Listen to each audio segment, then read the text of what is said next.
Hello everybody, today we are looking into references. From today on I want to write the code directly into the console. Maybe the video will be a little bit longer, but it will be much more in detail explained, and for me I can learn so much more when I explain it directly, and even for editing I have much less work to do. And yeah, let's start. The first thing we do is including our library, include, and we call it IO stream, and we use a namespace, and this is std, and then we have our main function, and in this main function we want to write our reference. First we have to write our normal variable, and we just make an integer called score, and this is equal to, for example, 1000. And then we make our reference, and with this we make this and sign, and we call that, like, say we say Mike's score, and this is equal to score. And when we say we want to write this out, console out this, and then we say we want to console out score, then, and here we say also Mike's score. We can see when we run the program that both of them are 1000. To make it easier, we make here backslash. Let's do it like this, and then it will be displayed much clearer, so 1000 and 1000. And then for example, when we want to add something, for example score, we have plus equal, let's say 500. If we add 500 to score, what will happen is, we have to do that, and what will happen is that our score is now 1500. But it doesn't matter if we add that to score or to Mike's score. It really doesn't matter at all. And I can show you this when we add 500 to Mike's score and run the debugger again. Then we have 2000, and that is the example how integer references work.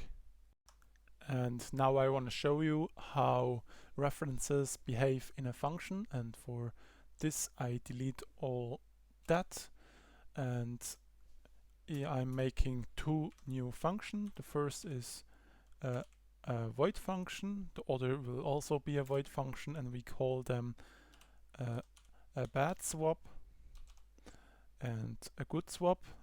And first we declare here that an integer x and an integer epsilon, and then we have to declare another void function, the good swap, and we have again an integer, but this time we make a reference, and this is x, and the other integer with the reference, and this is epsilon. And now I want to show you how they behave. And now we are making our functions. For this we copy this quickly, and place it down here. And we are making that they actually can swap. We make a quick integer temporarily, and this will be equal to x. And with that, we can say x is equal to epsilon. That means both numbers are the same, because we take the number from epsilon and say both are this number now, but we have x in our memory, and now we are taking the x, or the temporary value, and say y is the temporary value now, and then they are swapped with that. And with that, our function is complete. Now we just have to copy that,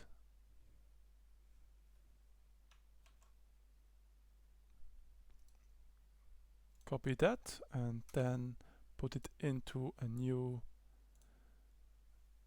section and call this good swap, and then we make the reference out of it. And then we have our loop finished here. And now we have to do some variables. The first one is score. We make it equal to, let's say, 500. And we have the second is Mike's score. And we say it's equal to 1,000. And when we run our bad swap now, and the first number is score, and our second number is Mike's score, and when we run this now, you can see the upper number is 500 and the number under it is 1,000, so that means they haven't swapped. But if we change that to good swap now and we run it, then you can see it actually swapped, and I explain why they did not swap before. First, we said the first value, score, is at x, and then the second value, Mike's score, is at y. And then we go down here to our function. First, it added all the numbers, they also swapped, but at the end they have to return. But in here we have just the value x and y. They don't know where they have to go, and when we do not make a reference here, they do not know where they have to go after they finished. So it's very important to make this reference. If you use some declaration like x and not putting in, for example, up here, declare them to score and Mike score. If you just do it like x and epsilon, you have to declare a reference that it will work. And now we are creating another reference, but this time it will be an example with a vector. And for this we can basically delete all that what we have written before, and then we have even to include some more things to it. And this is our new libraries, the library string, and the other library is the library for vectors. And now when we have that, we can actually start with our program. And now we are creating our vector. Our vector, we say it's combined with strings, and we call it inventory. And then we make inventory pushback,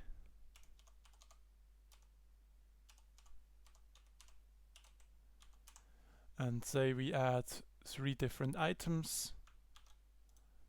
So we have it, make it like that here, like that. And then we add our value. The first is, for example, we have an X. The second is we have a sword. And the third is we have a shield.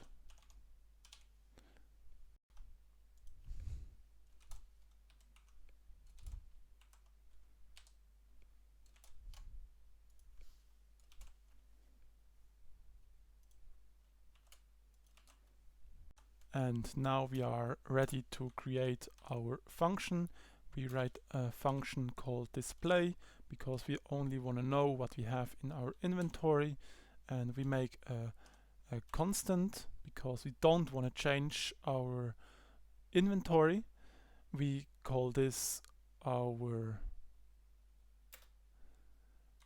vector string, and then inventory. And very important now, because we want to have the reference of it, that we make our and sign after the vector string, that we have the reference when we make our function. And now we can write it, and for this we copy that quickly and place it under here. And now we make a very important difference, because we define inventory new and call it vec. This is the reason why we use a reference here, because we could then also use our void display also for other vectors that we have.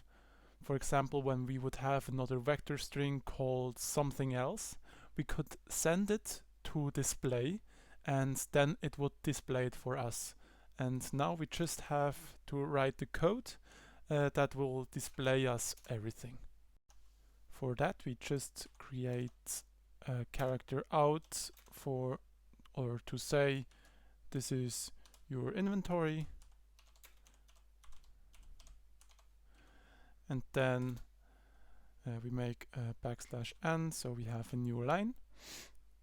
And then we are creating a for loop, and in this for loop we say vector, and then we have a vector string, and we make a constant iterator out of it. Constant iterator, and then we call it iter. And this one is equal to vec begin. And for that, oh, I forgot a little thing here, that everything works. And then for if iter is not equal to vec end,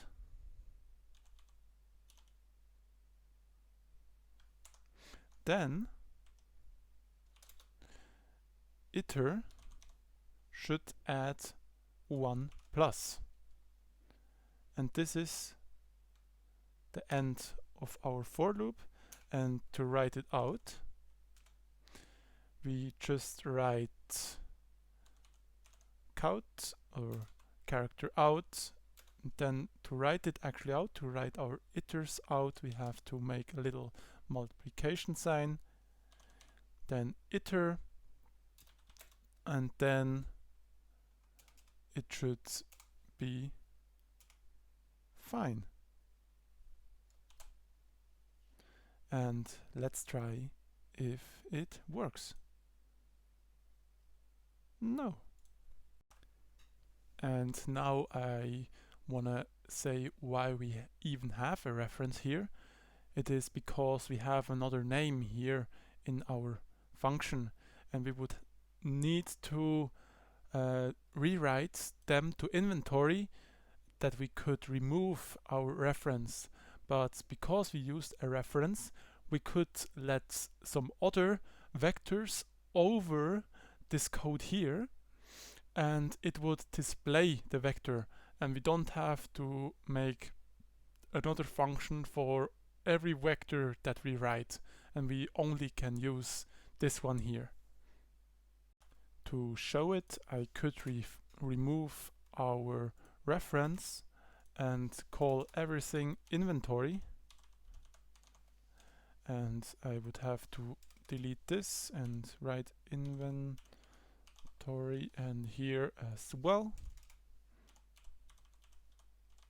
And when I've done this, I could run the program completely normal. Just the only difference is that we just could run other programs also over this code. And with that, that's it for today about references. I hope you enjoyed the video or learned something. And with that, I say bye.